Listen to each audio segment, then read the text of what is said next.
Good morning, student. In our last class, we learned chemical reaction and chemical equation. Now we study step of writing a chemical equation. Step of writing chemical equation. First is symbol of formula of reactant are written on LHS, product on RHS, means LHS in left hand side and product on right hand side, both are separated by arrow sign. Means क्या कहने वाला है ये कि जब भी हम reaction लिखते हैं तो जो रिएक्टेंट होते हैं वो एरो के right hand side left hand side होंगे और जो प्रोडक्ट होंगे वो एरो के कहाँ होंगे, राइट हैंड साइड होंगे. जैसे अपन ऊपर देखते हैं इसमें कि जब बर्निंग ऑफ कोल का एग्जांपल अपन ने लिया था, इसमें क्या था कि ये दो रिएक्टेंट है, कार्बन और ऑक्सीजन क्या था, रिएक्टेंट थे.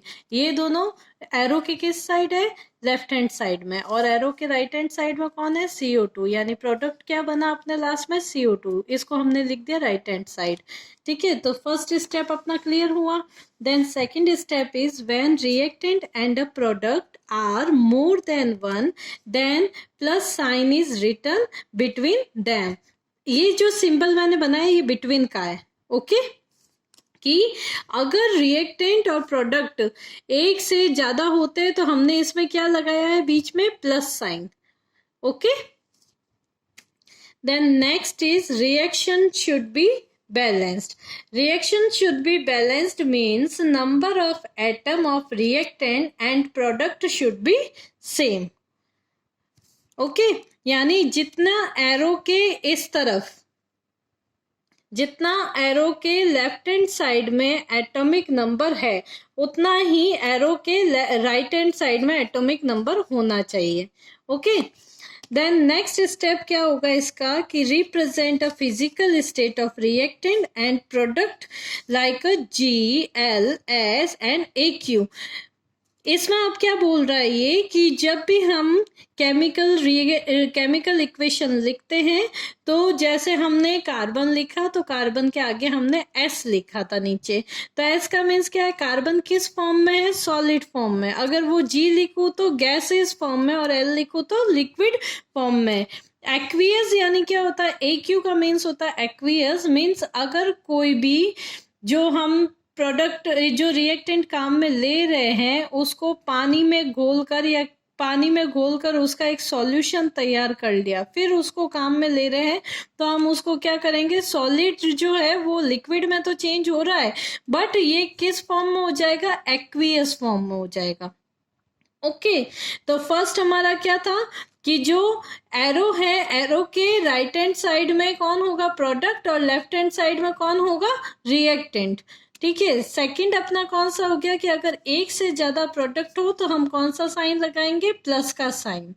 अगर रिएक्शन जो है इसमें एटॉमिक नंबर एरो के दोनों तरफ क्या होनी चाहिए, सेम होने चाहिए, यानी रिएक्शन जो हो वो बैलेंस्ड होनी चाहिए.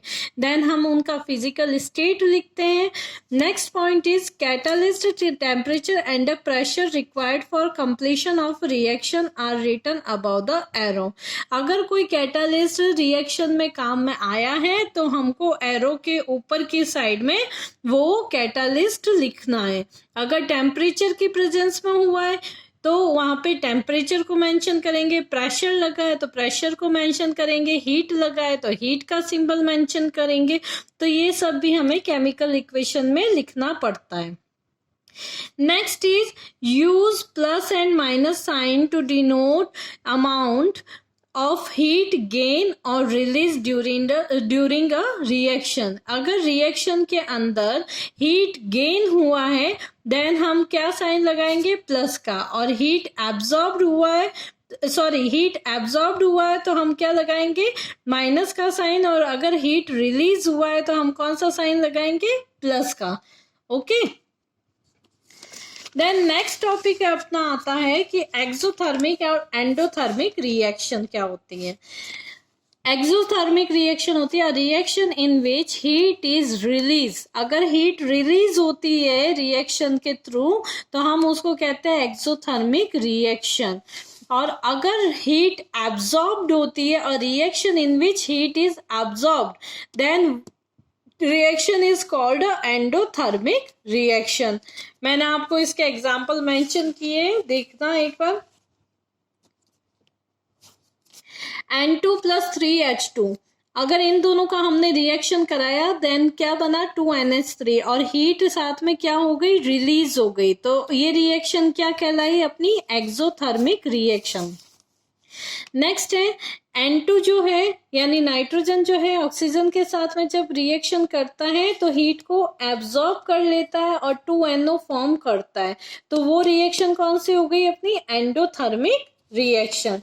तो ये तो होते हैं बेटा अपने स्टेप की केमिकल इक्वेशन कैसे लिखते हैं। नेक्स्ट टॉपिक अपना होता है कि केमिकल इक्वेशन को बैलेंस कैसे करेंगे। वो होता है कि या तो एज अज्यूम करो और उसको बैलेंस करो। अदरवाइज एक मेथड होता है जो बहुत फेमस है, उसको हम कहते हैं हिट एंड ट्रायल मेथड। क्या कहेंगे हम कि हिट एंड ट्रायल मेथड। इसको समझने के लिए सबसे पहले अच्छे से ध्यान से समझना, हमने एक इक्वेशन लिखी है कि Fe प्लस H2 जो है क्या बना रहा है Fe2O3 प्लस H2। ठीक है, अब देखते हैं हम कि Fe जो है यहाँ पे Fe का एटम कितना दिख रहा है 1, बट इधर कितना दिख रहा है 2। ऑक्सीजन कितनी दिख रही है 1, इधर कितनी दिख रही है 3। H2 सेम है, तो ये बैलेंस में तो नहीं है बिल्कुल भी। अब बैलेंस में नहीं है तो हमें बैलेंस करना पड़ेगा, तो हम ये वाला मेथड काम में लेते हैं हिट और ट्रायल मेथड। इसमें पहला स्टेप अपन क्या करते हैं, स्टेप बाय स्टेप अच्छे से पढ़ना और अच्छे से आगे एक एग्जांपल दूंगी उसके ऊपर ये कि ये आप ट्राई करना। फर्स्ट क्या किया अपन ने स्टेप इसका कि सबसे पहले जो भी रिएक्शन है उसके आगे हमने लिख दिया, जैसे Fe है तो आगे A लगा दिया, H2O के आगे B लगा दिया, Fe2O3 के आगे C लगा दिया और H2 के आगे D लगा दिया, यानी A B C D अपन ने मेंशन कर दिए।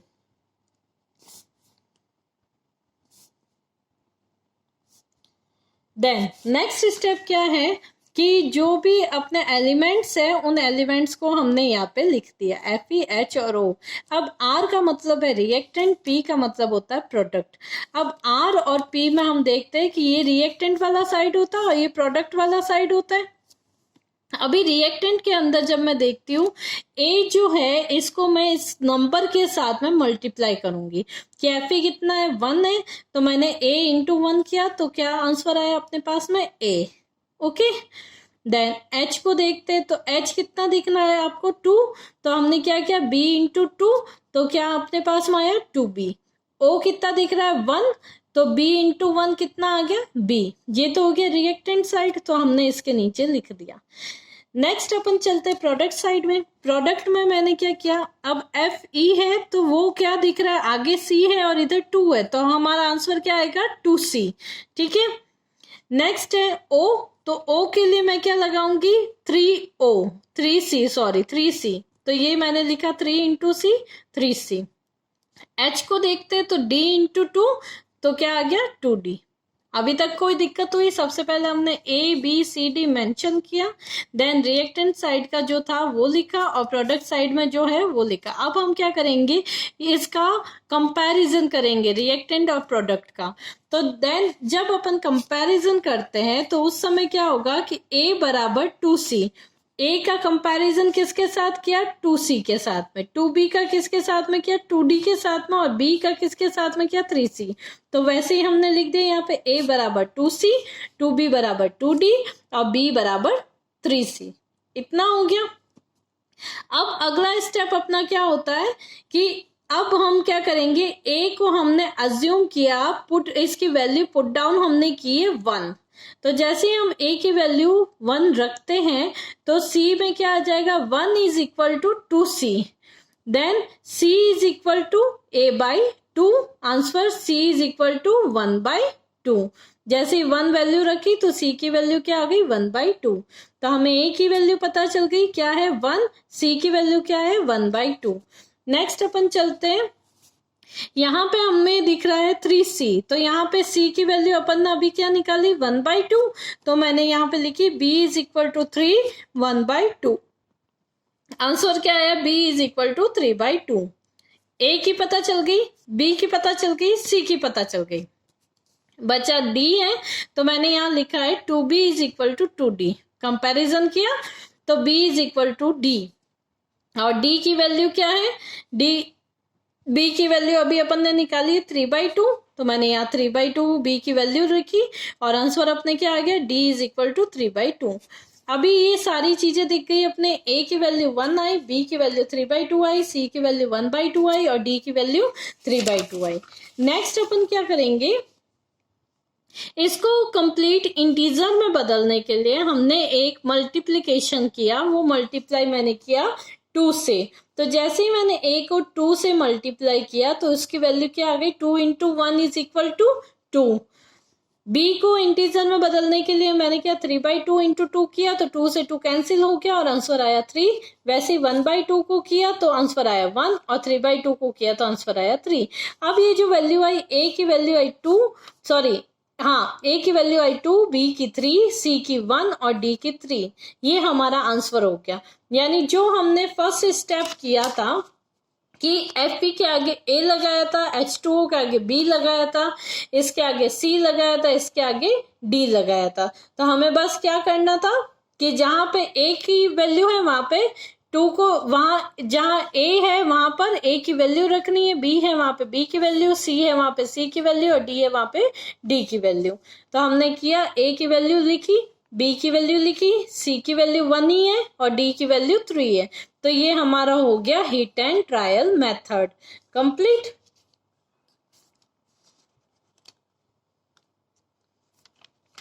नेक्स्ट जो है आपके लिए एक होमवर्क का क्वेश्चन दूंगी मैं, ये कि CH4 प्लस O2 जो है, और इससे इन दोनों का जब रिएक्शन हुआ तो बना CO2 और H2O। इस इक्वेशन को आपको क्या करना है, हिट एंड ट्रायल मेथड से बैलेंस करना है। Okay, next topic is type of chemical reaction. There are many type of chemical reaction. First one is addition reaction. बहुत सारी केमिकल रिएक्शन होती है, पहली कौन सी है, एडिशन रिएक्शन। इसमें क्या होता है, अ reaction in which 2 and more reactant combine to form a single product is known as a addition reaction. Means क्या हो रहा है इसमें कि दो प्रोडक्ट जो होते हैं वो दो या दो से ज्यादा जो दो या दो से ज्यादा जो रिएक्टेंट होते हैं वो मिलते हैं और एक सिंगल प्रोडक्ट को फॉर्म करते हैं, तो उसको हम क्या कहते हैं, एडिशन रिएक्शन। यानी ए एक अलग प्रोडक्ट था, ए एक अलग रिएक्टेंट था, बी एक अलग रिएक्टेंट था, जब ये दोनों मिले आपस में तो इन्होंने क्या बनाया, एक कंबाइन हुए, दोनों एडिशन हुआ और दोनों ने मिलाकर एक कंबाइंड प्रोडक्ट बना दिया। तो ए प्लस बी से क्या बन गया, ए बी। तो वापस देखते हैं हम, a reaction in which 2 and more reactant, दिख रहे 2 and more combine to form a single product, एक सिंगल प्रोडक्ट बन गया, इसको हम क्या कह रहे हैं, एडिशन रिएक्शन। एग्जाम्पल इसका करना चाहूँ मैं तो जो हम अभी तक लेके चल रहे हैं, burning of coal, burning of coal में क्या हुआ था, C&O2 दोनों मिलकर क्या बना दिया, CO2। ओके,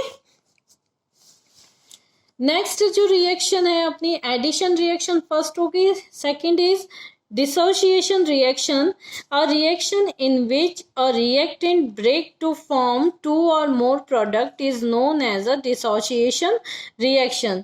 कि जो ये एडिशन रिएक्शन हुई है उसी का हम उल्टा कर देंगे। कैसे, इसमें ए और बी दोनों ने मिलकर ए बी बनाया था, तो अब क्या होगा कि ए बी जो है वो रिएक्टेंट साइड में आ जाएगा और वो क्या बनाएगा, ए प्लस बी बनाएगा। ओके, तो अब इसमें क्या होता है कि ये जो डिसोसिएशन रिएक्शन होती है ये अलग अलग होती है, कि अगर वो हीट की प्रेजेंस में हो रही है तो हम उसको कहेंगे थर्मल डिसोसिएशन, अगर वो लाइट की प्रेजेंस में हो रही है तो उसको हम कहेंगे फोटो डिसोसिएशन, और अगर वो इलेक्ट्रिक करंट की प्रेजेंस में हो रही है तो उसको हम कहेंगे इलेक्ट्रिक डिसोसिएशन। थर्मल डिसोसिएशन में मैंने एग्जांपल आपको दिया है कि CaCO3 जो है उसको जब हम हीट देते हैं, गर्म करते हैं, तो वो किस में बदलता है, CaO और CO2 नाम के दो प्रोडक्ट देता है। CaO को हम क्या कहते हैं, क्विक लाइन। फोटो डिसोसिएशन जब देखते हैं तो इसमें क्या होता है, लाइट की प्रेजेंस में जो HBr है वो किस में कंप्लीट, वो प्रोडक्ट क्या बनाता है, HBr H2 प्लस Br बना रहा है। ठीक है, ये H न्यू जो लिखा है ये लाइट की फ्रीक्वेंसी है। नेक्स्ट है अपना इलेक्ट्रिकल डिसोसिएशन। इलेक्ट्रिकल डिसोसिएशन क्या होता है, इलेक्ट्रिसिटी की प्रेजेंस में होता है। इसमें हमने एग्जांपल लिया H2O जो आप सब जानते हैं। H2O इलेक्ट्रिक करंट की प्रेजेंस में वापस किस में बदलता है, H2 और O2 के अंदर। ठीक है, थर्ड रिएक्शन अपनी आती है रिप्लेसमेंट रिएक्शन।